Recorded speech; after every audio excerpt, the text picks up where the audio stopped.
നമസ്കാരം. SFI സംസ്ഥാന president ആയിട്ടുള്ള M ശിവപ്രസാദിന്റെ ഒരു ഫേസ്ബുക്ക് പോസ്റ്റ് വായിക്കുകയാണ്.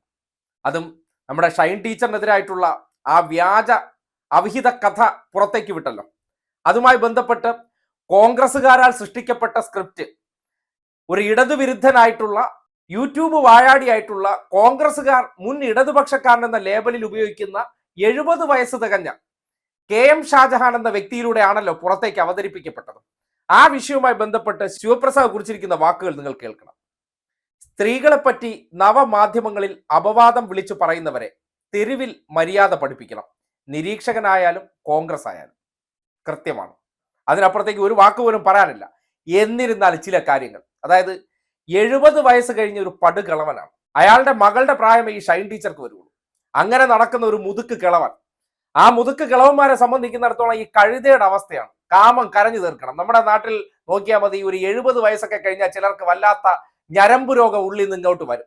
ആ ഞരമ്പ് രോഗമൊക്കെ അവരുടെ ഉള്ളിലെ ചില മുത്തുച്ചിപ്പി കഥയുടെ മാതൃകയിൽ ആരെങ്കിലുമൊക്കെ കുറിച്ച് എവിടെയെങ്കിലുമൊക്കെ വിളമ്പാൻ അവസരം കിട്ടിയാൽ ഇരുന്ന് വിദഗ്ധമായിട്ട് വിളമ്പി മറിക്കും. അതിന് വസ്തുതയുണ്ടോ എന്നൊന്നും അറിയണ്ട. അതിന് ഏക ഒരു കാര്യം, ഞാനൊരു ഇടതുപക്ഷ വിരുദ്ധനാണ്, അതുകൊണ്ടാണ് ആ എല്ലില്ലാത്ത നാവിനെ സതീശൻ വിദഗ്ധമായി ഉപയോഗപ്പെടുത്തിക്കൊണ്ട് സതീശന്റെ അടിമയായിട്ടുള്ള, സതീശന്റെ സൈബർ പോരാളിയായിട്ടുള്ള ഒരു വ്യക്തിയുടെ ഫേസ്ബുക്ക് പോസ്റ്റിലൂടെ ഷാജം വറുതയും സതീശനും ചേർന്ന് ഉണ്ടാക്കിയ കഥ ഉണ്ടാക്കുന്നു. ബാക്കി കാമം കരഞ്ഞു തീർത്ത് കിടക്കുന്ന കഴുതയുടെ കയ്യിലേക്ക് കൊടുക്കുകയാണ്. ഇതൊന്ന് കരഞ്ഞു തീർത്ത് തരണം.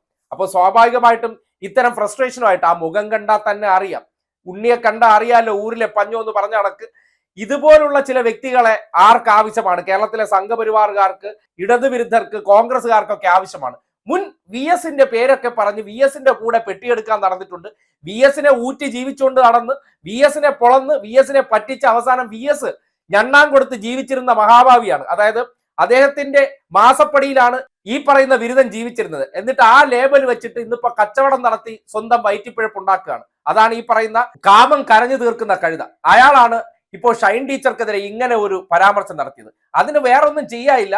ശിവപ്രസാദ് പറഞ്ഞ പോലെ തന്നെ ചെവിക്കൽ കർണേവാല, അത് 2-3 എണ്ണം പടയെന്ന് കിട്ടുമ്പോൾ ഇമാതിരിയുള്ള രോഗത്തിന് ഒരു ശമനം ഉണ്ടാകും. ഇടയ്ക്ക് ഇതുപോലെ തന്നെ യാതൊരു അടിസ്ഥാനവുമില്ലാതെ ഒരു യൂട്യൂബർ എന്നുള്ള നിലയ്ക്ക് നമ്മുടെ നാട്ടിലെ സിനിമാ മേഖലയിൽ പ്രവർത്തിക്കുന്ന പ്രമുഖരായിട്ടുള്ള സ്ത്രീകൾ കയറി കരിയോയിൽ ഒഴിച്ച് ചെവിക്കലിന് കൊടുക്കേണ്ട ഒരു അവസ്ഥ വന്നു. അതായത് ഇതുപോലെ ഇരുന്നിട്ട് സിനിമാ മേഖലയിൽ അല്ലെങ്കിൽ പൊതു ഇടങ്ങളിൽ നിൽക്കുന്ന സ്ത്രീകളെ കുറിച്ച് അപവാദങ്ങൾ ഇങ്ങനെ പ്രചരിപ്പിക്കുക, യാതൊരു അടിസ്ഥാനവുമില്ല. തന്റെ മനസ്സിൽ തോന്നുന്ന ആ മഞ്ഞ കഥകൾ, അല്ലെങ്കിൽ പണ്ട് മുത്തുച്ചിപ്പിയൊക്കെ വായിച്ചു നടന്ന അതേ കഥകൾ ഇരുന്ന് ആരുടെയെങ്കിലും ഒരു പേര് വെച്ച് അതിനെ അടിസ്ഥാനപ്പെടുത്തി വിളമ്പി ഒരു മനസ്സുഖം ഉണ്ടാക്കുക. അതിനൊക്കെ വേറെ മരുന്നൊന്നുമില്ല. നല്ല പിടപ്പീരെന്ന് പറഞ്ഞാൽ 2-3 ദിവസം വെച്ച് അനത്തേണ്ട പിടപ്പീരിനപ്പുറം ഇതിനൊന്നും യാതൊരു മരുന്ന് കൊടുത്തിട്ട് ഒരു കാര്യമില്ല. നിരീക്ഷകൻ എന്ന പേരിൽ കേരളത്തിലെ മാധ്യമങ്ങൾ ഈ സമൂഹത്തിലേക്ക് തുറന്നുവിട്ട കുറേയേറെ ബാധകളാണ്.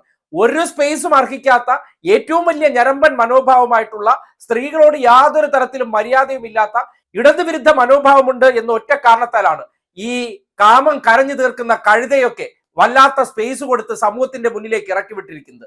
എന്തോ വലിയ കാര്യം പറയും പോലെയാണ് പലതിലും ഇരുന്ന് സുഹൃത്തുക്കളെ എന്നുള്ള നിലയ്ക്ക് തള്ളിവിടുന്നത്. അതായത് ഇതിനൊക്കെ ഞാൻ പറഞ്ഞില്ലേ, നേരത്തെ പറയും പോലെ ഈ പിടപ്പീര് കഷായം നല്ലപോലെ വച്ചണത്താൻ കൊടുത്തു കഴിഞ്ഞു കഴിഞ്ഞാൽ പിന്നീട് എപ്പോഴെങ്കിലും ചെയ്യാൻ നേരത്ത് അവർക്കൊരു ഓർമ്മ വരും. മുൻപ് ഇതേ പ്രവൃത്തി ചെയ്ത വ്യക്തിയെ, നേരത്തെ പറഞ്ഞ ഈ നമ്മുടെ സിനിമാ മേഖലയിലൊക്കെ പ്രമുഖരായിട്ട് നിൽക്കുന്ന 3 സ്ത്രീകൾ അദ്ദേഹത്തിന്റെ വീട്ടിൽ ചെന്നൊരു സമ്മാനം കൊടുത്തതിന് ശേഷം ഇപ്പൊ ഒരു ശല്യവും.